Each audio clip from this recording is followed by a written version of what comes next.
इस वक्त बातचीत करने के लिए हमारे साथ मौजूद हैं बीजेपी के वरिष्ठ नेता और राज्यसभा सांसद गुलाम अली खटाना जी। अगर उत्तर प्रदेश की बात करें सर, तो इलाहाबाद हाईकोर्ट ने एक फैसला सुनाया। 10वीं की एक बच्ची गई थी हाईकोर्ट, जिसमें हिजाब को लेकर उन्होंने डिमांड की थी, जिस पर सुनवाई करते हुए इलाहाबाद हाईकोर्ट ने कहा कि स्कूल जो है वो स्वतंत्र है, स्कूल में स्कूल के ही फैसले लागू होंगे। लेकिन हाईकोर्ट के इस फैसले के बाद अब सियासत शुरू हो गई है, इसे आप कैसे देखते हैं? देखिए, कांग्रेस, समाजवादी पार्टी और ओवैसी साहब मुसलमानों को वोट बैंक तक रखना चाहते हैं। हाई कोर्ट का जो फैसला है वो उन चीजों पे है जो इस्लाम में मैंडेटरी नहीं है। आइडेंटिटी पर्पसेस के लिए मुसलमान बच्चे बच्चियों को स्कूल एडमिनिस्ट्रेशन के साथ कोऑपरेट करना चाहिए। हाईकोर्ट के इस फैसले के बाद असदुद्दीन ओवैसी का ये कहना है कि धर्म हमारा है, फिर जज कौन होते हैं फैसला लेने वाले?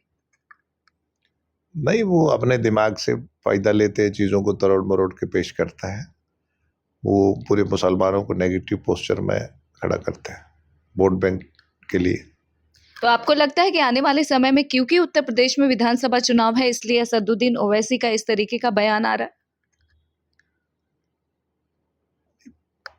वो भी अपनी सियासत करता है उन वोटों के लिए। बिल्कुल। गृह मंत्री अमित शाह ने एक बयान दिया है कि देश में जो घुसपैठिए हैं वो चुन चुन कर निकाले जाएंगे। ये देश कोई धर्मशाला नहीं। बिल्कुल धर्मशाला नहीं है।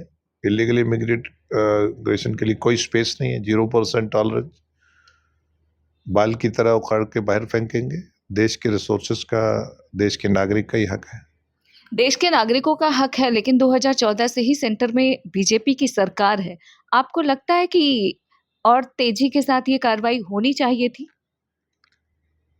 जिस तरह से भारत एक दुनिया की बहुत बड़ी जमहूरियत है, ये पॉलिटिकल विल चाहिए ये फैसले लेने के लिए। ये तो आपको मुबारकबाद देनी चाहिए मोदी जी को, रिफॉर्म एक्सप्रेस और इस तरह का रेवोल्यूशन लाया है देश में।